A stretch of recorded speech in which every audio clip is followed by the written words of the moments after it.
Hello everyone, আসসালামু আলাইকুম। আজকে আবারও চলে এলাম নতুন আরেকটা নাস্তার রেসিপি নিয়ে। আজকে তৈরি করব দারুণ স্বাদের ব্রেড মালাই রেসিপি। এই ব্রেড মালাইটি বাসার ছোট থেকে বড় সকলেই অনেক পছন্দ করবে। চলুন তাহলে পুরো রেসিপিটি দেখে নেওয়া যাক। আশা করি আপনাদের ভালো লাগবে। প্রথমে চুলাতে হাফ লিটার দুধ বসিয়ে দিয়েছি। দুধের মধ্যে দিয়ে দিব হাফ কাপ চিনি। এখন চিনি এবং দুধটাকে কিছুক্ষণ জাল করে নিব। দুধটাকে একটু ঘন করে নিব। দুধটাকে ৬-৭ মিনিট জাল করে একটু ঘন করে নিতে হবে।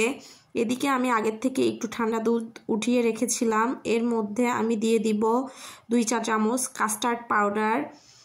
এখন এই কাস্টার্ড পাউডারটা দুধের সাথে খুব ভালো করে গুলে নিতে হবে, মিশিয়ে নিতে হবে। কাস্টার্ড পাউডারটা ভালোভাবে মিশিয়ে নিয়ে এরপরে এটাকে গরম দুধের মধ্যে দিতে হবে আর চামচের দ্বারা নেড়ে নিতে হবে। কাস্টার্ড পাউডারটা দেওয়ার পরে অনবরত নেড়ে নিতে হবে। কাস্টার্ড পাউডারটা দেওয়ার কিছুক্ষণের মধ্যেই দেখা যাবে দুধটা অনেকটাই ঘন হয়ে এসেছে। এর জন্য এটাকে বারবার নেড়ে নিতে হবে। দেখুন এই যে ঘন হয়ে আসছে। আরও কিছুক্ষণ নেড়ে আমি এটাকে ঘন করে নিব। এ পর্যায়ে আমি চুলাটাকে বন্ধ করে দিব, কারণ এটা ঠান্ডা হওয়ার পরে আরও অনেকটা ঘন হয়ে যাবে। আমি এখান থেকে কিছুটা পরিমাণে দুধ একটা বাটিতে তুলে নিচ্ছি। আমি প্রায় হাফ কাপের মতন দুধ ওখান থেকে তুলে নিয়েছি। এখন এর মধ্যে দিয়ে দিব আমি হাফ কাপ গুঁড়া দুধ। গুঁড়া দুধটা এই দুধটার সাথে খুব ভালো করে মিশিয়ে নিব।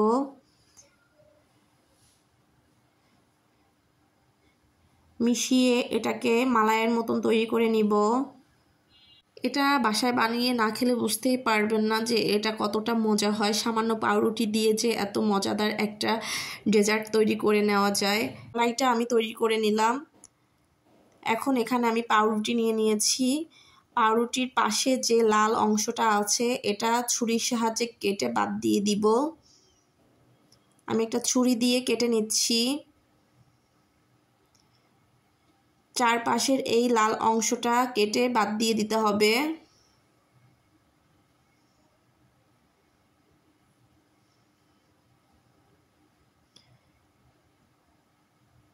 এখন এই রুটিটাকে মাঝখান থেকে কেটে নিব।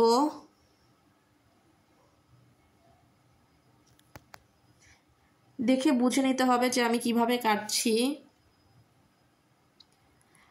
আপনারা চাইলে এরকম বড় বড় করে রাখতে পারেন। আমি এই কাটা অংশটাকে আবার মাঝখান থেকে কেটে নিচ্ছি। তবে আপনারা চাইলে বড় বড় করেও বানিয়ে নিতে পারেন। আমি একটু ছোট ছোট করে করব, এর জন্য মাঝে আরও একবার কেটে নিচ্ছি।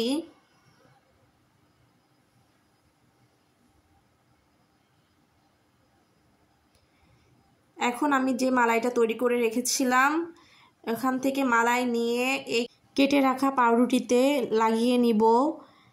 এক পাশে খুব ভালো করে লাগিয়ে নিচ্ছি।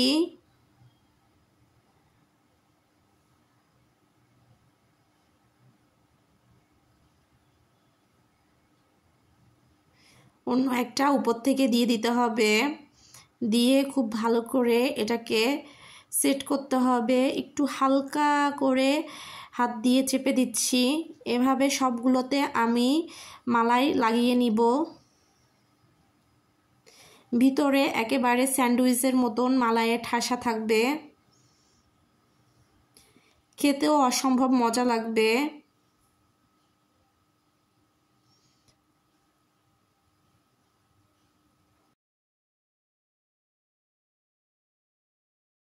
একইভাবে সবগুলোতে মালাই লাগিয়ে নিব।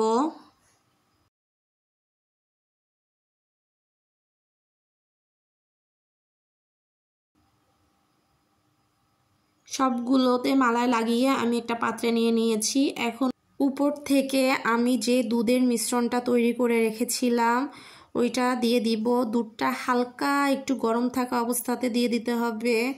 একেবারে গরম দুধ দেওয়া যাবে না, আবার একেবারে ঠান্ডা দুধ না দিয়ে একটু হালকা গরম, এমন গরম যে আপনি আঙ্গুলটা দিয়ে এর মধ্যে রাখতে পারবেন, এরকমটা গরম দিতে হবে। এখন উপর থেকে আমি দিয়ে দিচ্ছি কিশমিশ ডেকোরেশনের জন্য। আপনারা চাইলে এখানে যে কোনো বাদাম কুচিও দিয়ে দিতে পারেন।